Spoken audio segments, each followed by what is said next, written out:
Sarah Driver, welcome to the LYHL Podcast. It's such an honor and privilege to have you here. You are my first family member on the podcast, and I'm so pleased that it's you. And we're cousins, first cousins on my mom's side. And I just, as far back like any working memory that I have of you, I just feel this closeness to you and this attachment to you, which doesn't happen just automatically in family relationships, which is kind of the narrative that we have. But I consider you a friend, and I'm so glad for all the offline conversations we have. But I'm so just I'm nervous actually. Like it means so much to me that I'm a bit nervous today and excited. And there's like a tenderness. I told you about that before we started. There's like so to people listening or watching. If you're watching, you might see like me kind of tear up at various points. I think I'm even kind of there. There's like the waterworks are ready, but I'm so happy that you're here. Yeah. Thank you so much, Elle. I'm really grateful. I love you so much, and I'm looking forward to this conversation. Thank you. I'm so glad we get to have this conversation because these conversations are they're not my only favorite, but I created this podcast, so I'm doing it about what I like it to be out. And these are like I just love having these deep conversations. Um, and I know that I have so much to learn from you, and I know anybody listening is going to benefit as well. Um, and that's a big part of this just podcast is for me. Like I love these conversations and I benefit from them. So there's like this, you could describe it as a selfishness to that or a self-interest in that it benefits me. And I just can't wait to hear your answers to these and just find out where we go, and where the questions take us, where your answers take us, and where our dialogue goes. So, first question, how would you describe your work and vocation? I love this question. It helped me kind of pull out a through line that is in all of the work that I do. So I would say vocationally, vocation is often multifaceted. And so for me, at this stage of my life, I have a vocation as a mother, and I have three boys who are 9, 7, and 4 now. We had our You had some recent, birthdays. yes, Yeah. exactly. I was like, wait, that's not what. Oh, yeah, they get older. Always March birthdays. Wow. And so vocationally, there's so much depth to that calling, I feel. Um, Predating my mothering days, there's a call in my life toward the work of justice, Mm. and that has played out for me in like the how-tos of justice.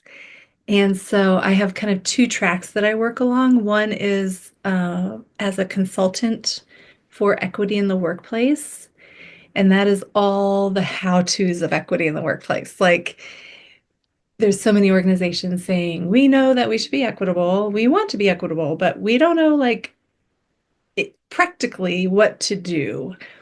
And so that's where I come in. Hmm. And Love then it. on the other track of that justice calling is working in faith spaces Mm. to talk about what, how, in practical ways to live out our call to do the work of justice. Mm. And so that's um, kind of two buckets there. One is how do we do justice? How do we envision justice? What is a positive vision of justice? And then how do we confront and undo injustice? So both of those pockets are in there. Hmm. Are you separating that with like overlaying the faith in the workplace, or you see that in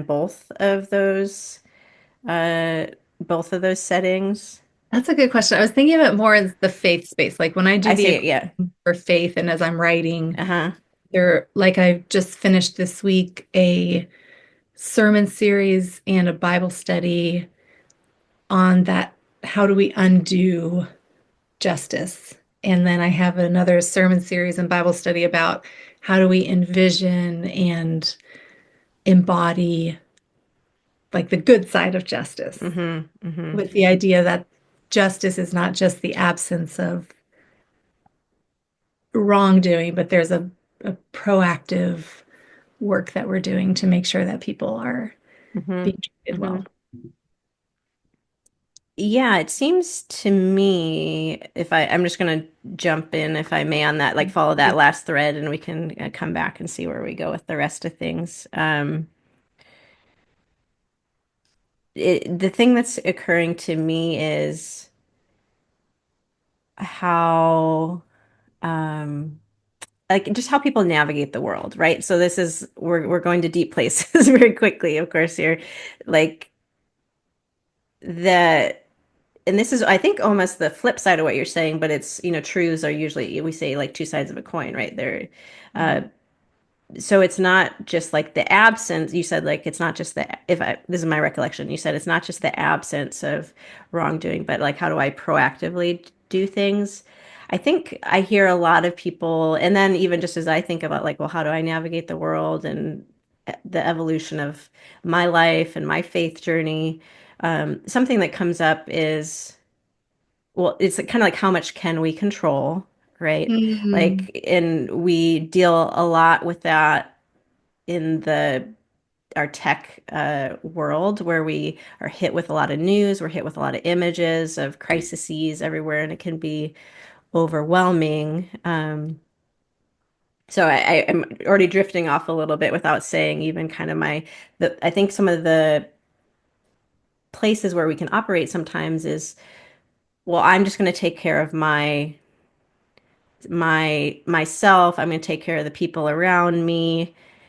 And there seems to be such a need for wisdom there because I actually do when I take on every like evil, if I can put this big label, which for me has become very confronted in a way that I've never been confronted in the last year and a half, I would say, like my just awareness of that and just like really like, wow, there's a lot of people doing things that I'm like, well, the best word I would say is kind of evil. And maybe it's masquerading as different things, but they were really not choosing other people's well-being and we're making these decisions, or we're actively not caring about other people as we do this. So in coming back to what I'm saying, I think there's like a good that can help us. I think that's even biblical, right? Like when I was walking the dogs today, I just thought about like don't worry about tomorrow.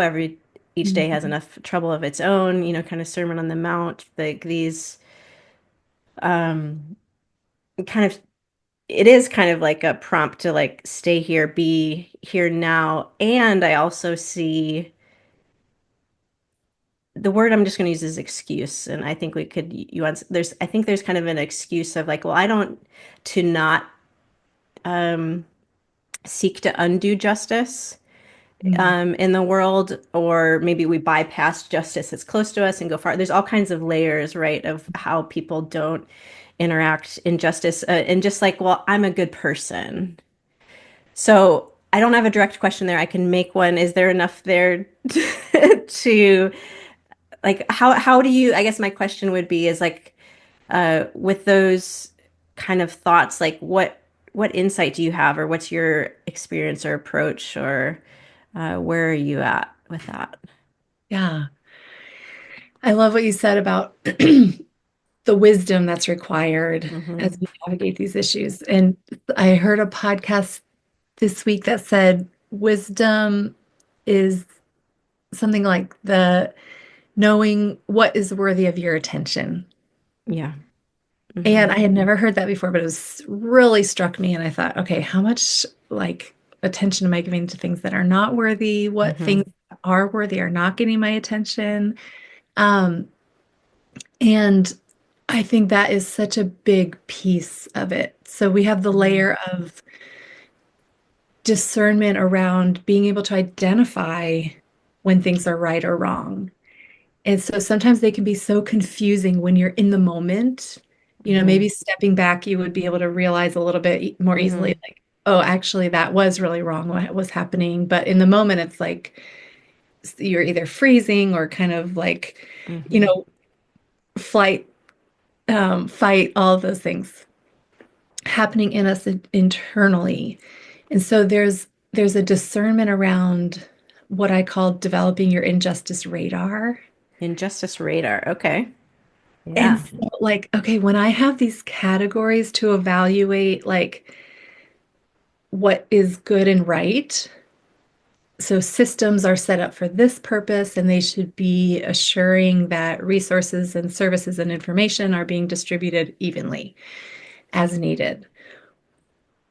Knowing what things are supposed to be, and then learning practically what are the common like the diversions that we're going to see off of that. Okay, they're going to be things like institutional neglect. Like there's certain people who don't have access to this information.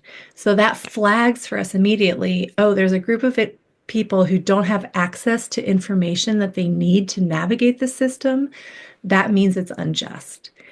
And when we have that in our minds developed already, that injustice radar, and it can just become more sensitive Hmm. um, and well honed, Hmm.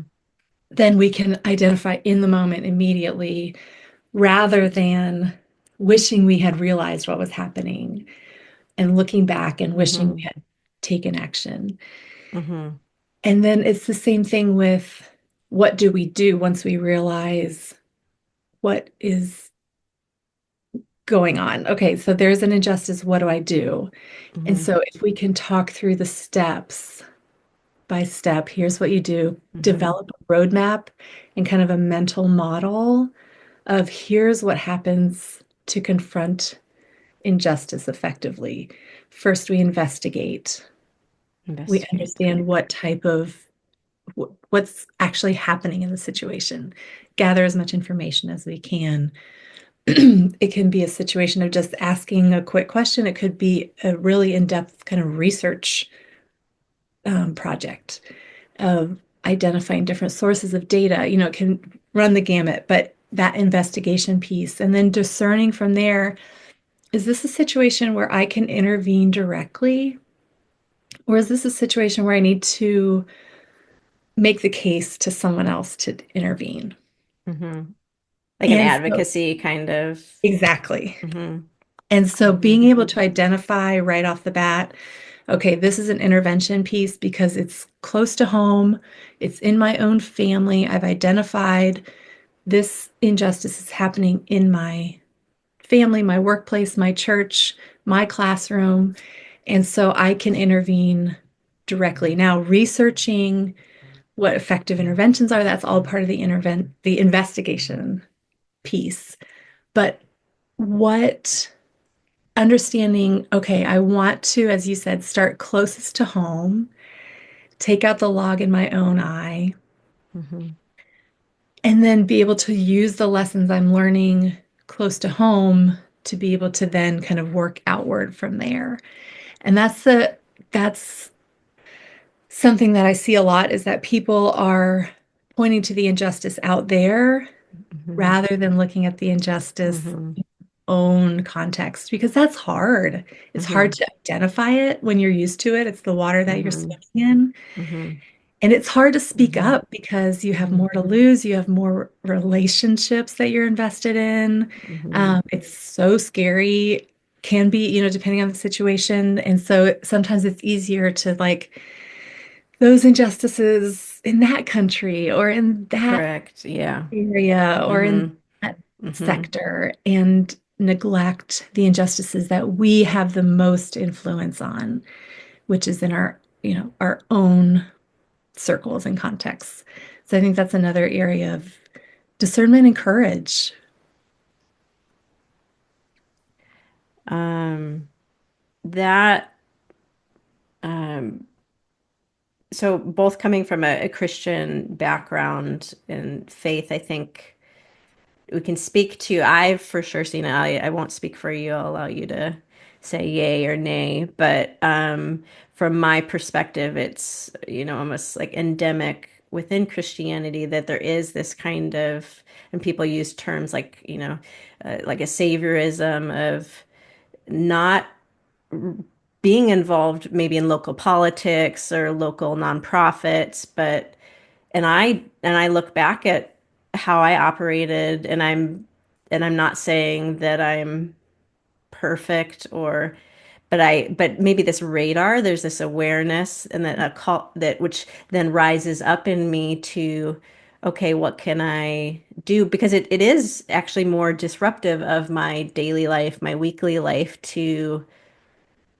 okay, am I gonna volunteer here, or am I gonna, like, what resources do I have to give locally versus, well, I'm going to go on my spring break in college, to these people in need over there, flying over or taking a bus, it wasn't, it was, it was really budget. So I wasn't flying at the time, but these long drives to various places or like inner cities uh, and then I've even done that internationally, right? And then it is flying, like, and I'm raising funds and I am discerning right now, right? Even as okay, younger generations come up for me, and now I'm in the position where people are asking me more like for that money. And is this like how do I navigate? Well, this is how the system works within the evangelical Christian background that I was brought up in, is that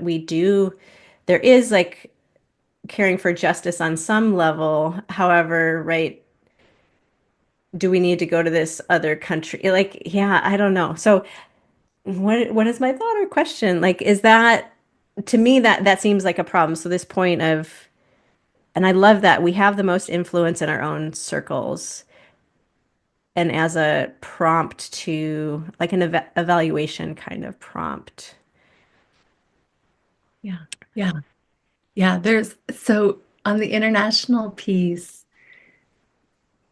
there is, I think, a value in getting outside of your context and being able to Agreed. kind of learn about the dynamics in this other space. And then you can kind of come back and see them more clearly in your own space. Mm-hmm. So an example for me would be when I did my study abroad program in Guatemala Mm-hmm. and place we both love. Yeah. I was learning about Indigenous rights. I was staying in the homes of Indigenous families, learning about marginalization of Indigenous communities. And so when I came back to the US, having learned about it and kind of where I didn't have a stake in it or I didn't have a socialization around it, I could come back to my own context and see, oh, wait, Indigenous people, we have some of those in our country, and we have a lot of like all the same issue. So it's Mm-hmm. like I Right. had a Mm-hmm. clarity that came from being an outsider looking in, learning about the dynamic Mm-hmm. that I didn't have Mm-hmm. before. And I don't know if I could have done it in the same way Mm-hmm. being taught. Maybe I could have. I Mm-hmm. wasn't. There is something I think about being an outsider and learning about it outside of your own Mm-hmm. context where things are a little more charged. That I I think can be yeah. valuable too. But Yes, yeah, I agree, and I think the settings that we're talking about are different. Like, you didn't go down with a church group and true. stay with a church group Yeah. and leading Bible studies for them and like these kind of things. You were um, embedded, sometimes I think has a negative connotation, but so I don't want to say it if it means that. But you were like embedded Yeah. with their community and really learn, like you were there as literally as a student, Yes. which I think is a different Yeah. framework. Yes. And orientation around. Yes. Yeah. That's a good point because one A few years ago, I heard someone talk about like if we're going to keep doing mission trips, as we call them, Hmm. we need to start approaching them as family reunions. Oh, tell me more. I'm imagining and I want to. I just thought it was the most lovely thing because I thought, okay, if we want to keep getting young people out of their kind of routine and have these experiences, but we don't want them to be kind of with a patronizing mindset or things that would reinforce stereotypes that they're going with or even create new ones. What can we do? And so this Hmm. model of just like, come sit with us, be with us, learn about our life here, tell us about your life there, like not that we're going in with the saviorism, as you said, but just as Hmm. humans gathering around a table, getting to know each other. Yeah. Yeah. Yeah. I think there's my body wants to kind of go into some like goosebumps there of like this idea of this need for um uh and this isn't Christian phraseology, but it's like just different words for the same thing, like a collective consciousness, like that we are all human, that we all like we share these common origins, like who or what is sustaining us, like how are we alive, like the miracle of it, and that we just there's things around us like the air we breathe, the water we swim in. We're talking about these cultures that make people othered. Like othering is like a very big um, point of reflection for me, and just ruminating on that. And in terms of a radar, like I just see that all over the place. And I'm just like, well, how do we not do that? How do I not do that in terms of how I operate and navigate the world? So I love the family reunion because I think some things that you're highlighting are humility and curiosity seem to me to be really key, and discerning, like that there's a kind of a patience. Those are maybe three things that I picked up in what you were describing. Yeah, there's a friend of mine in grad school who had spent, she's from the north of Mexico, but she had spent time in the south of Mexico with um, a community, and the policy of her organization was if you're going into this community, it is 6 months before you can speak. Basically, like you are Yeah. there to observe, you are there to listen, you are there to learn. And once you have you don't go in thinking, why don't you try this? Why don't you try that? Understand why things are happening, how things are happening, how they fit together. And what a delight to, as someone who is like a firstborn, you can feel a lot of pressure to have the answers. I don't know about that. Yeah, I mean, I have my own reasons for needing to have the answers, but I'm not Not firstborn. only firstborn. Yeah, yeah, that's right. I have a strong need to be right somehow. Yeah. Yes, and the freedom that comes as I more and more kind of like take the pressure off, feel like I I don't know the answer and that's okay. And there's like a breathing Yeah, yeah, we happen. need that a lot. Yeah, just take the pressure off, listen, learn, ask questions, and what a gift of freedom that is for all of us. And that's one of the things, I think in faith spaces, and this can be true, but we have faith language around it. Sometimes there is a um, tension built around like grace and accountability, for example. And like, let's not hold Sarah accountable for what she did because we want to give her grace. And what we find is that that is not doing me any favors to not be held accountable.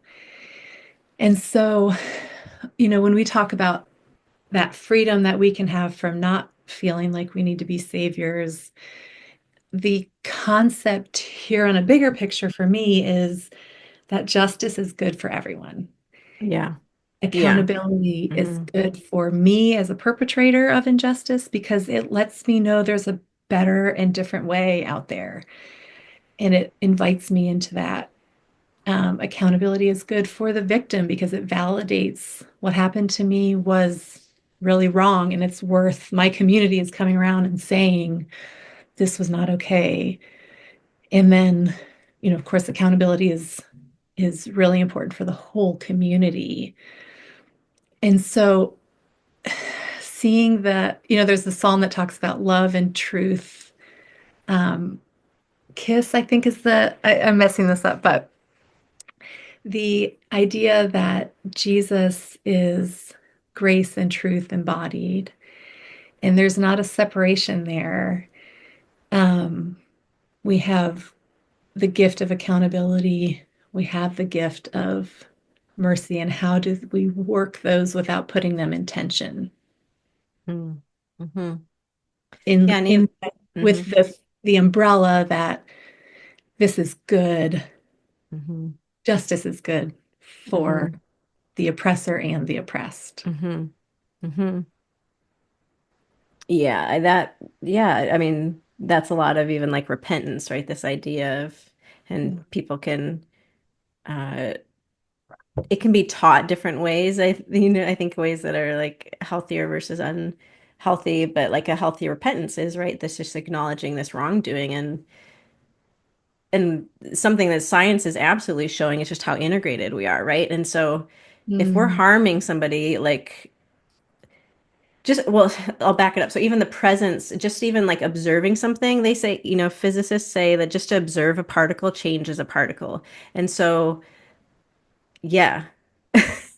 So, really? yes, so there is just scientifically, and this is just particles, and then obviously we have many, many, many particles in our body. So just, we know that when somebody enters a room, it changes, right? That there's always an exchange of is somebody really happy? Is they really sad? Or there's awareness. Your behavior changes because now somebody is there.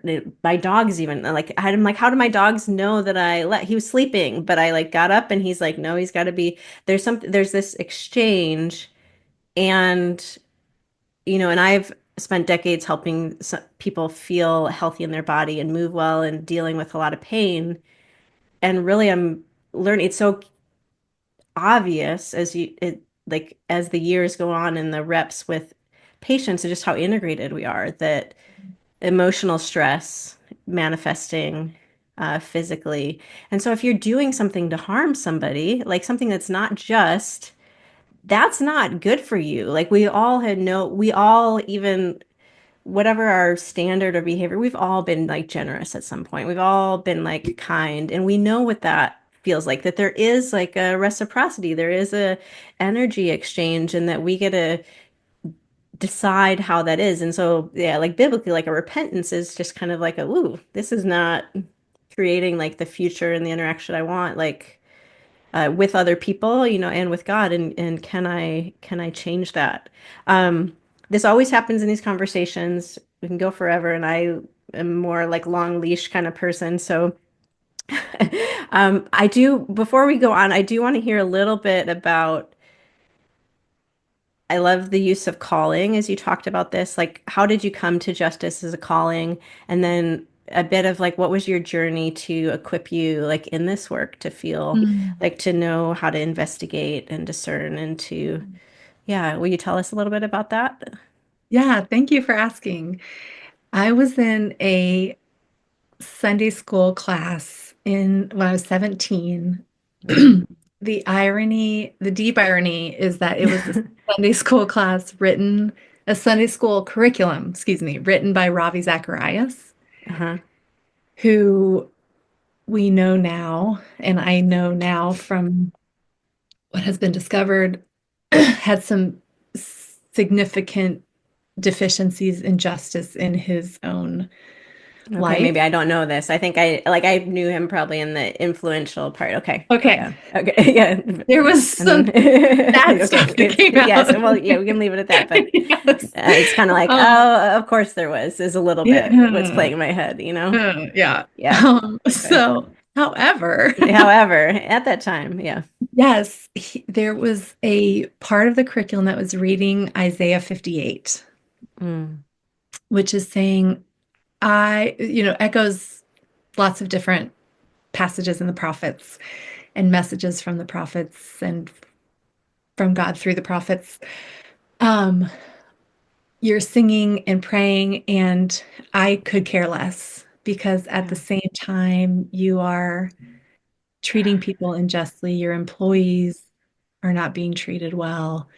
Here is the fast that I require from you, Hmm. the fast of basically doing justice, and it goes into Hmm. all these different Hmm. elements of it. And that, I think at that point, I was mostly oblivious to the need for justice at all. Like, Hmm. it was not a Hmm. Yeah. big piece for me, but I was like, oh my word, this is a big piece for God. Hmm. And so there was something that just kind of, um, yeah, just that was, I knew that that would be a big part of my life for the rest of my life from, Wow. In yeah. 17, that's amazing. Yeah. Yeah, And I love so, that. yeah, the other piece was the unity of the body. Mm, And those two have just were kind of planted there at that time. And so, um, I, Are you talking about the metaphor, like in scripture in the Bible, about different, like, oh, we have an eye and a hand and a foot. We're like different parts of the body. Is that what you're, when you say unity yes, of the body? Okay. yes, yes, yeah, yeah, exactly. And for me, particularly when it comes to different denominations, um, and like the splintering of Hmm. the Christian witness and the Christian church, and just kind of, I don't know, building bridges or Hmm. conversations along those lines. But Hmm. um, the equipping that I had was, I felt that there was not much equipping for me in the church. Hmm.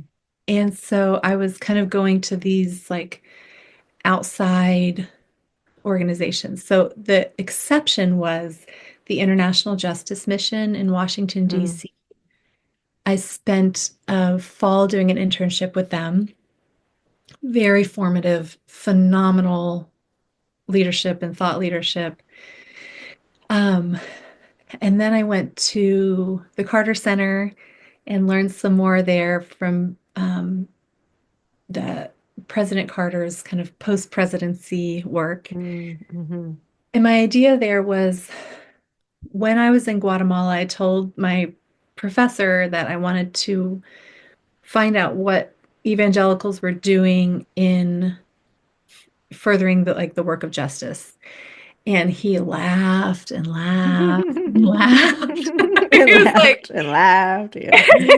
you know. Yeah. Yeah. So Hmm. I was like, well, it can't be that bad. So I went to one of the church local churches in my neighborhood, and I was like, tell me what you guys are doing. It was awful. It was like, oh, okay, he was right. Okay, so I wanted to have like this experience through the International Justice Mission of like what's happening in faith spaces, in evangelical spaces. And then from the Carter Center perspective, I wanted to see like when you have that level of relationships and influence, what can be leveraged, what's happening in those types of conversations. And then from there, I went on to my master's in social policy and development in London. And um, I learned so much. My cohort was phenomenal, wonderful professionals in their field that were coming from, I think it was like 40 or 60 different countries and Wow. all kinds of different contexts, like our classmate from Vietnam. I remember talking about like, there was a discussion about democracy and promoting democracy or something. And she's like, well, what if your country's not democratic? And oh yeah, what if it isn't? Like, so just getting like all those voices and experiences in a room, that was really Mm. formative for me and connecting with other yeah, people from all different kinds of backgrounds and experiences and faith perspectives that were very rich. Um, and so one of my questions for my professors was, what, like, we know what policy should happen, but then we look around and that is not the policy that does happen. So Mhm. how do we reconcile that? Like, what about the policy process? And they were like, yeah, that's what we call the black box. Like, we're academics. We don't know what happens in the policy process. I was like, oh, that's kind of a big piece. So Wow. then I went home and worked for almost 10 years in Ohio, um, it kind of closer to the policy process and learning, Mhm. okay, the how do hearings work? How do the committees work? How are the parties run? And so then um, along the way with that piece of it, I was kind of learning a lot about advocacy, of course, because we were doing policy advocacy. And so I'm realizing, okay, you need like a singular story to capture people's imagination, but then you need the data to kind of show the bigger picture at the same time. And I kind of realized, oh, there's like a piece here that I'm learning on the job that we don't tell people, and you kind of just have to learn on the job. But you don't have to learn on the job. You could just tell people, here's how you do effective advocacy, and here's the elements that you need to come up with, and just kind of give people a fast track to being effective advocates. And so there was kind of those seeds percolating about like, okay, I could be taking some of this experience and helping people become advocates. And then there was an experience at the church that I was attending where there was spiritual abuse that was just unchecked. No one was dealing with it. And so there was a process for me. I felt that the Lord spoke to me and said, if you decide to get involved with this situation, I will use it to train you. Mm. And so I thought, okay, great. We'll go in, we'll get this situation taken care of. That was not what happened. And it was extremely painful. And the Lord was faithful to train me through it. I learned so much about the dynamics of loyalty and what they can play in a community when loyalty is overemphasized at the cost of truth and love. Um, I learned about, my own advocacy efforts and where they fell short. But there was also kind of a crystallizing moment where we were having a meeting with some of the higher ups who could have stepped in and said, this cannot continue to go on. We're shutting down your church or whatever. And they did not. And I realized as we were leaving that meeting, these folks have not been equipped for the work of justice in their space. So they are talking about injustice out there, and we support justice in Cambodia. But like when it happens in your office and someone tells you this is what's happening, and they say, well, sounds like a he said, she said situation, rather than knowing, oh, okay, well, we're not sure what's happening, so we need to investigate. And then when we've finished our investigation, then we can intervene because we're in that position. And here's our levers for intervening, and let's discern which one might be the best. And so through that training and realizing the training that I had gone through personally through this process, and then the realizing what a gap this was in equipping that we can't say we're about justice, but not learn the skills of Mhm. doing it. That then prompted me to do all the writing and study that I've done since then to try to put together those resources so that Mhm. people can have a roadmap and know what steps to take, both in confronting injustice and then repair in the aftermath. Like, okay, Mm. dealt with Hmm. the abusive leader.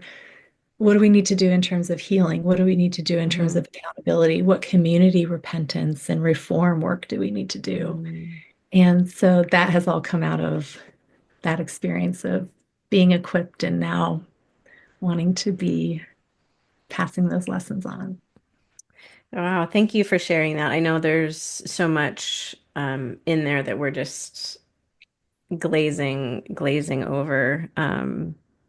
Is there, so there, you're pointing to, we have resources that we could share with people that are interested or, yeah, Yeah. okay, Yeah. okay, Yeah. On my website, justicedriver.com, there's a Bible study and a sermon series. That's what, kind of the, I'd love to hear people's thoughts too of other ideas, but sermon series, Bible studies.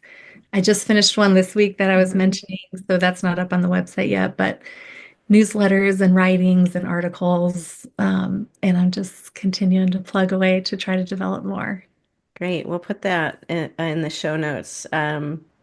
Yeah, there's so much I want to even go in there because I think, it's like, because yeah, like there's the wisdom of like the just training how to do something because you can say like love your neighbor or but like if nobody modeled for you how to like invite people into your home or like to bring gifts to people or how to check in on people or how to say nice things before you say the other thing that you know there's we just tend to repeat so some of it is we're just the automaticity of human nature so just needing and we do that a lot with our parents, for example, right? Oh man, that's not okay. And then, but we, that's the model we had. So then we just kind of like repeat it, much to our chagrin when we find that out years, decades later. So I think there's so much to mine in that. And there's just in my head, I was like, but then there's also just these fundamental issues when we're talking about like a spiritual worldview of like a lack of integrity, right? A greed, selfishness, pride, all these sort of things that motivate being just afraid, right? Of, fearing like people or circumstances more than caring about right relationship with God or with other people. Yeah. So, Amen. amen. I know. So, question number two. What what do you think it means to live your healthiest life, Sarah? Oh, this brought so many like there, I think of health as well-being, Mm-hmm. and well-being is like a million things, right? So Mm-hmm. like there's everything from like I'm cooking more vegetables now and Mm-hmm. trying to have more variety in my diet, and that feels Mm-hmm. like a step towards health and wellness. How we move our bodies to the conversation last night at bedtime with our kids, like Mm-hmm. everybody in this room knows that no matter what you do, and even if you like mess up on purpose, you're still a joy and a delight, right? Mm. You Yeah, know? you said that to your kids? Well, you say that all the time to our kids. And so our All the kids, time. I love that. Oh, I want to hear that when I was little. It's great. uh-huh. So Yeah. if you ask my kids, what are Yeah. you? They'll say a joy and a delight. At least if I ask them. Yeah, yeah. And so, 'Cause which, oh yeah, it's so those early years, they're so formative. A joy yeah, and a delight. A joy and a delight. Okay. delight. And so that Oh, feeling for me, well-being is knowing that I am a joy and a delight and yeah. taking And you joy are. and delight in other people. Thank you. You are Yeah, you too. are. And it's seeing how our wellness is tied up in our Uh-huh. neighbor's wellness. And I was Hmm. speaking this morning to a business school class in town. I love doing this. It's so much fun. They're always a great group. And we were talking about how it can be hard in a Western individualistic capitalist context to talk about the Jubilee. These Yeah, 20. yeah. I've got a note up somewhere about rest and Sabbath and yeah, year of Jubilee. Tell us more about Yes. Jubilee. Okay, so the Sabbath years and the Jubilee years are these social mechanisms set up by God to provide regular economic resets. So every 7 years, Yeah. all the debts are forgiven every 7 years. All of the bonded laborers are released. So if you've said, hey, take me into work on your farm and I'll, whatever, you're done. Um, so then every seventh 7 years is the Jubilee. And that's the big, like, all those things happen. And also, land is returned, agricultural land is returned to their original owners. So if I sold you my land, it's not going to become this generational, like, we have no land and therefore we have no this, and then we have even less and less and less. And you bought my land and then you buy someone else's land and you have more and more and more. There's this resetting Hmm. that happens on this regular basis. And so that is so Hmm. counterintuitive. And some of the students are like, well, doesn't that mess up incentives? Like, well, it really changes incentives, Yeah, yeah, yeah. Yeah.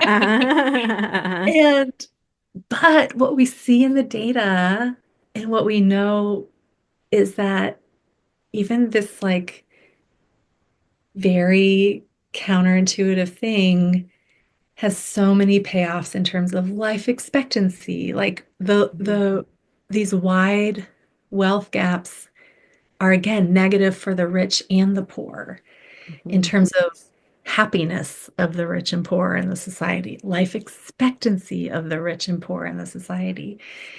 And So the life expectancy goes down the greater the wealth gap is. But it's impacting both, yeah, the yeah, entire community. Hmm.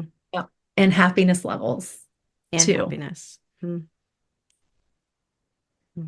And so, how is my well being tied into everyone else's well being? Like in my master's, excuse me, in my master's program, we had a question about what's the difference between human development and social development. And the whole year, I never figured out what the difference was. It was many years later that I realized, oh, what they're trying to get at is human development is kind of developing the capacity to take care of yourself, which is important. And social development is kind of developing the capacity for us to take care of each other. And how critical both of those are when it comes to impacting health, wellness, thriving, flourishing. Hmm. Yeah, to anybody, not any everybody, but to the vast majority of people, or just representative of the U.S. culture, it'll be very foreign, right? Because if you say something like socialist, which the core word there is like you're talking about social development, like somebody that would be a socialist would be really community minded, right? Like let's have resources for everybody. Like, oh, it's healthier for the baby to have the mom at home and the dad at home, and they get paid while they're there. And then that actually leads to healthier children, which leads to healthier teens, which leads to a more productive society. So, oh, yes, we'll invest in that. And oh, it's better for society to not have a burden of healthcare expenses and education expenses. So, we're going to provide the basics. And yes, you can always like do extra stuff on top of it, if you got that capacity or that desire. But like, we're going to care for these fundamental things and oh you need to eat and yeah, yeah, so your business group, yeah, because I had that question. I was like, oh, how is the business group handling like this year of Jubilee? Because you're right, you're saying that individualistic way that we operate in the US for sure, and it's not exclusive to us, but we are clearly a very driving force in the world um, to need to take care of ourselves. And it's interesting when our social development is not that good, our human development is not good. And so I think what I find, again, if I loop back to, my context as somebody that's helped people with physical issues related to movement, in large part pain related to movement or just being and going through their life, that I lost my train of thought just by trying to explain that. I lost my train of thought. Shoot, that The social happens. development being what, like foundational for the human development? Yes, yeah. So what I'm observing, so I was just trying to give context to where this is saying from, again, like my observation of the world, and that's a big part of my orientation, is that so many people are just really struggling to take care of themselves, the Mm. human development side, and doing even fundamental basic things that are going back even to childhood, right? And like, why do I have pain in these areas? Well, there's emotions that, because I didn't have somebody telling me I was a joy and a delight growing up, or when I came home, from school and I didn't have somebody to help navigate through this and why, and there's like this generational kind of passing down on, and that it does, in fact, manifest in how people feel. It manifests in just more and more of my patients, just anxiety. And, so they're anxious, they have disordered breathing. When we're anxious, we breathe up in our chest, which is a stress state. So we're in a physical stress state that changes our circulating hormones and neurotransmitters. It's not our rest, digest, or heal. Like you said, you referenced that with our flight, fight, freeze. It's like this high cortisol levels, these very like surges of these chemicals that our body creates that help us survive, but they're more for emergencies, but people are operating in that all the time. So I bring that to say, like, and then it can almost lead to like this grasping of like, and needing to figure out, okay, I need to take care of myself because I can't really take care of other people at this point because I'm so maxed out. I'm so maxed out, my body is shutting down, and it's related to things like immune disease and cancer, like stress, like there's evidence showing these kind of things. So I love that. I haven't heard of that, the human development versus social development. So, how do Um, you advise your patients when they're in that situation? What steps can they take? Because that's a hard place to be and hard place to get out of, I think, yeah. people who are in that.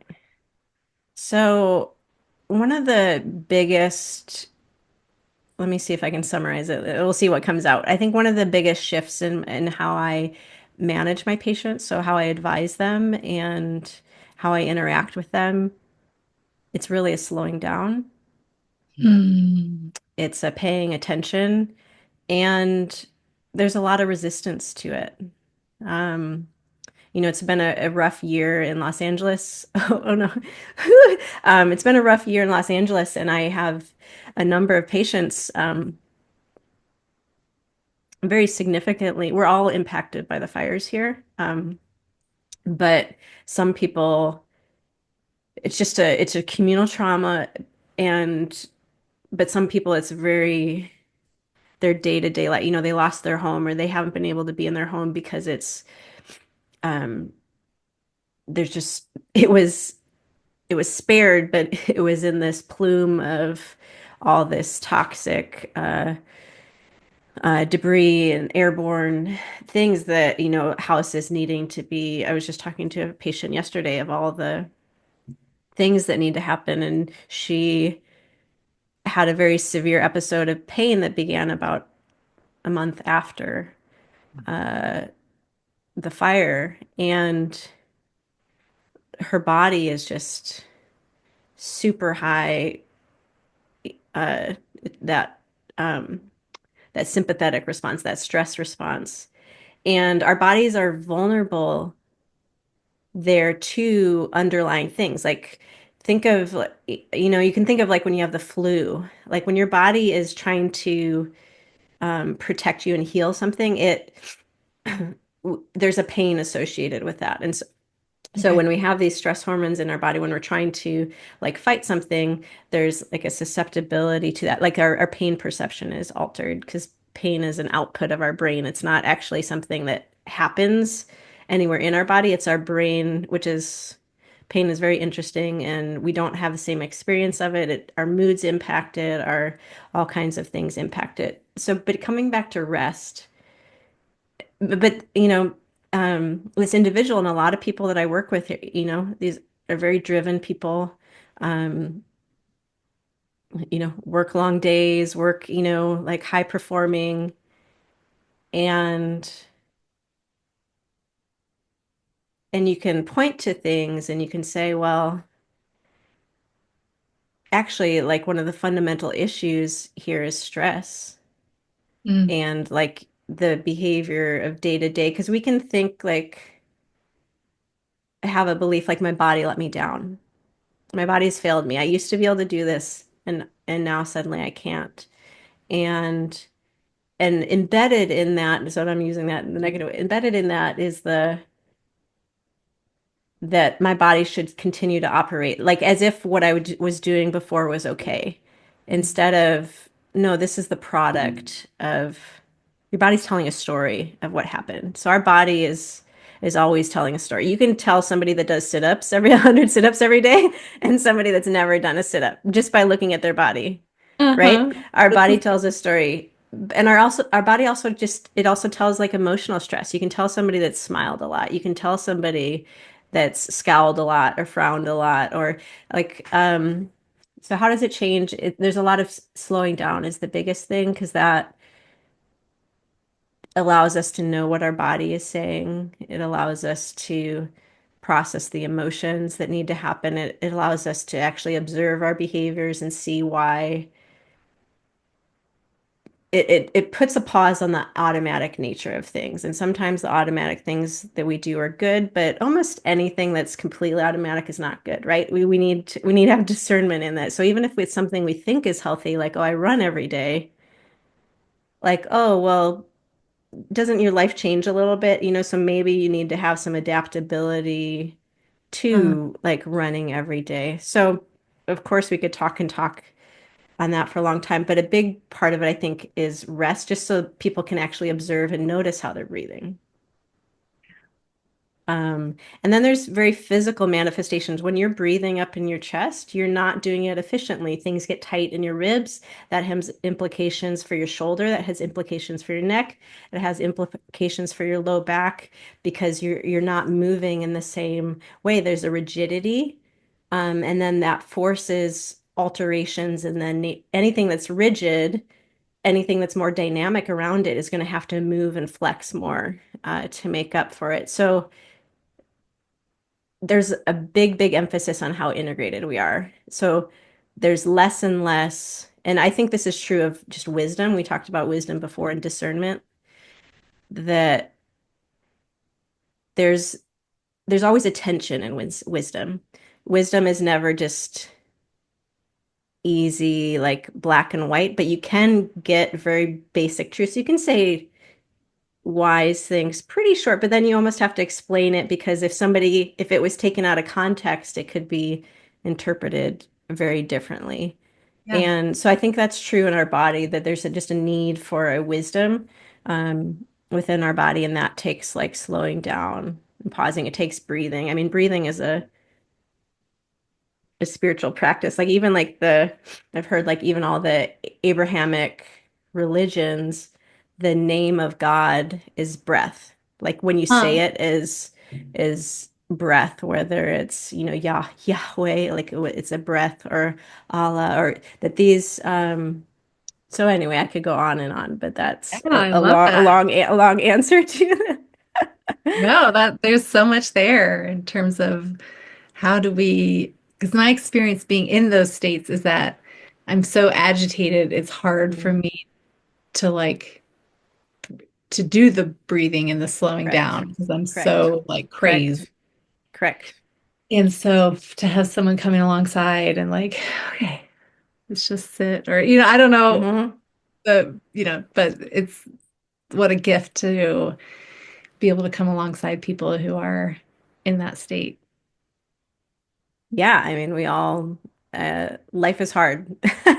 So it's not so I think I don't think in integrated living, like I don't think you should operate is there's a breaking down of the barriers that you put in compartmentalization that you put uh between like how you handle one part of your life and other parts of your life. So um I think relationships tend to go better if you're willing to slow down and Yeah. see how the person's doing, notice how you're doing, how you're interacting, and um, decide a little bit about, okay, what's a good way, to handle the same thing with finances or making decisions about, am I going to buy this or not buy this? Do we move here? Do we not? What career should I do? That there is like what should I eat, right? Instead of just like what's easy and what do I do all the time? But oh, what is my end goal? So I think you can apply things that you've talked about with like investigating, right? So just instead of, Yeah. well, this is how it's always done, but can there be this curiosity about like the beliefs that I have about my body and how it moves? And if I can have different beliefs, then I can actually do something different about it. But so it's identifying like goals, like future goals, and then seeing like, is there room within my behavior to change something? But to me, which is part of my interest in, because I want to help people get healthy, that to not just stay in the physical domain, because that's a false dichotomy. So if we're going to try to Mm. be healthy, it needs to be, so for my patients, it's not just what exercises they're doing. It is like, how long are their work days? And it is like, how are they eating and what are their relationships like, and what's their worldview about, is the world burning down? Like, what's the trajectory of the world? Like, how are we headed? Like, are we moving towards like a better world? Or are we, like, obviously, I think we all agree that there's issues, but I think it's all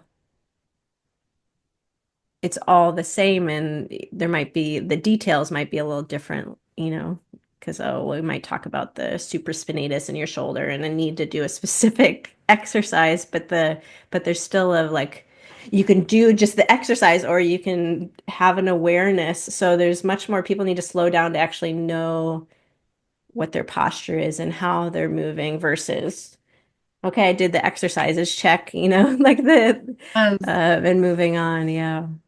That's Yeah. something that I'm trying to practice more in parenting, this Mm, coming down to problem solve together. And that is such a, I just don't think of it usually. It's like, mm, hmm. okay. And so I was listening to the book, How to Talk So Your Kids Will Listen and Listen How Your Kids So Your Kids Will Talk or whatever. That's not exactly right, but Yeah, you and can they, send it to me and we could put it in. okay. Yeah, once you figure out what Okay. that is. Yeah. Um, and they talked about, when you're with your kids and you're trying to, there's a conflict or a resistance or a whatever is happening. If you are able to in the moment, you can take the time, or you can do it later. Hey, I noticed this thing happened. And in that moment, we really needed to get out the door and get you to school. But you really felt like you needed to keep doing the thing that you were doing. Mm, Can we brainstorm ideas together about how we could maybe like have this situation be workable so that it's not like a point of frustration for both of us? hmm. And then the process of just like open brainstorming, like, yes, you could just keep playing your thing all day. That's one option. The Hmm. other option is like, whatever, you just brainstorm, Hmm. brainstorm. Right. Yeah. And then guiding, very often the child will themselves say, well, I do have to go to school. But how about if we, but, and this is a wonderful thing. There's so much about this book that I feel like applies to all human relationships. Like, Sure. Yeah. I just love collaborative problem solving in any Mm-hmm. context, Mm-hmm. but it takes time. Mm-hmm. Mm-hmm. Mm-hmm. Oh, Yes, exactly. And there's a resistance to that, right? yes, yes. And when I'm in the moment of like, get your shoes on, like it's not, I'm not in Mm-hmm. that moment of like, what's going on? Let's talk about Yeah, it. So you I can't know. always, you know, Of course, of course. but there is a piece of like, even how do we design our lives? Like, how full are Correct. they? How much space Correct. do we Correct. have Yeah. for things that come up or talking things out or even saying hello to people? Like, I love Hmm. how the studies that have come out about our weak links in our day-to-day life and how important they are for our well-being. Like, Okay, tell us more. Weak okay, the links. barista saying hi, or the connection you always say hi to the person who walks by your house, or you always wave to this person while you're both walking, or like people that are, they're not deep relationships at all. You might not even know their name, but the significant impact on your well-being of just those little daily touch points with people. And I find that really true for myself. You know, your bus driver, um, just a really warm hello from your bus driver to your bus driver, you know, just that exchange basically, Hmm. and Hmm. how this was a few years ago, but just talking about how significant an impact it has. And those are just things of taking time. Sometimes they don't even take more time. It's just the awareness, like you Hmm. talked about. Hmm. That is so true in my experience and very fluctuating in my awareness of it. I think I noticed it, but I could only notice it in slowing down enough to notice that there was somebody next to me and not just be like in my head about, so one of the things that occurred earlier was productivity. And I think that's a US kind of thing, a capitalist kind of thing, is where our worth is really tied into being productive. And so the idea of slowing down really can really just feel like it's going to unravel like our clothes, and it's going to be like emperor has no clothes kind of situation if we slow down, because everything everything hinges on like the go go go. So if I slow down, but in slowing down, then it was really like my brain went of when I looked somebody in the eye, and it could be just, yeah, very simple. It might not even be anything else other than I'm going to look you in the eye as we're passing, and I'm not going to avert my eyes. There's kind of an aversion that happens a lot of time, like something strange about not wanting to be seen, or that's how we're habituated. But it's interesting when I would break that patterning, it really opened up this realm to me that people want to be seen. Hmm. And, so then if it was a smile, if it was anything else, and a couple weeks ago, I can't remember if I talked to you about it, but I did a compliment day. And yeah, and that was just like whole next level, because I went with the intention of, oh, all these, and I like that word weak link. I didn't know that phraseology. Anytime I have this weak link encounter, my it's I'm intentionally going to go in, and and I would just say like, Sarah, that floral shirt is like awesome. I can't quite tell the patterns, but it's so fun and it just reminds me of your personality. But I might not know their personality, but I could just say something like that, or like, those earrings are really cool, and then it could just be like walking on, so and you just leave that person in this kind of glow. But the Oh, amazing yeah. thing was what a gift it was to me. Mm. Um, and I haven't been able to repeat quite that intensity, but it was such a wonderful experience and has been really transformative. So I know intuitively, I know experientially that to be true, and I'm excited to know that there's data supporting that, which is again just this, we're all connected, like this energy, this connection, like what we offer to the world changes things. Versus there's times now, and it's not just now, but there's a propensity for me now just to be like, oh, the world's falling apart, and to be like, everybody, like everybody out there. And then I go out there and then I'm just like, even just look at somebody like, a little bit, or like it's a different, right? I'm not like, oh, hi, perhuman. I'm like, you're one of them, aren't you? Like, do I have to Yes, be on guard? yes. And then they do, it's like amazing. Even in a car, you can just give them like a little bit of a, I didn't like how you changed lanes, and they're happy to dish it back of like this energy Yes. exchange. So I'm sure there's maybe research about the flip side of that.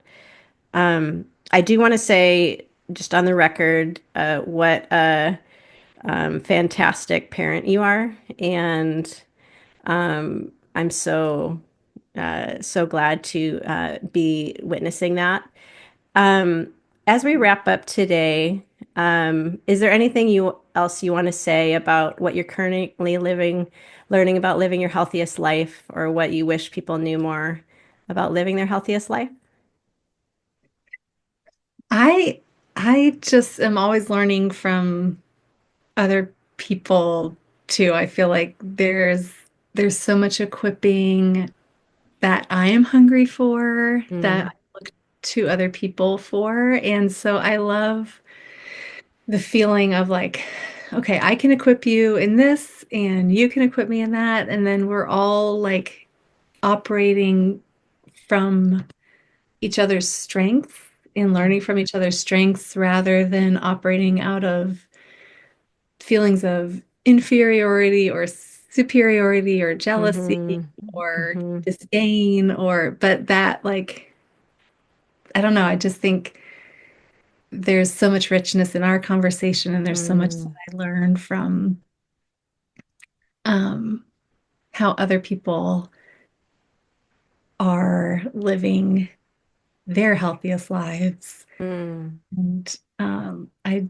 am just really grateful for your intentionality mm, around equipping people in this area because it's such a huge piece of well-being. So thank you. Thank you. I just really appreciate you being willing to be here today. I think a big part of what I've received from you today is this. It's very clear, this justice orientation that you have, that you've committed your life to since age 17. And I think that a lot of times when people think about healthy living, they are operating more in that human development side. Um, and I think we really need and that's important. And I think what you offer here is a really um, an opportunity to expand our view of just how the social development component of like, how do we care for one another, and how do I operate in that space. And that has been really beneficial for me today. And I know that I'll be interested to come back and listen to this chat again and learn even more. So thank you so much. I love you so much. I I feel love honored that lucked out that you're my cousin. And I look forward to talking to you offline, but thanks for being here today. this was so much fun to just be able to like be exchanging in this way and back and forth and covering a lot of ground. I feel like this is We really, really fun. Thank you so much for the invitation. Thank you. To all the listeners, may you always see the blessing. All right. Thanks for listening to this episode of the LYHL Podcast. I'm so glad you're here. If you liked what you heard, you can find me on Instagram and YouTube at the Elle, as well as on my website, www.theelbetrell.com. Of course, you can find me back here at the next episode of the LYHL Podcast. There's numerous ways to support my work so I can keep helping you live your healthiest life. You can do this financially via links on my website or the show notes, by subscribing to the podcast and YouTube channels, by joining my newsletter community, aptly named the LYHL Newsletter, by rating the podcast, by sharing with others, those you meet, and participating in coaching sessions. It's my passion to help you live your healthiest life. I'm so glad you're here. I'd love to hear your thoughts about what you're learning and the insights you're gaining from these conversations. May you always see the blessing.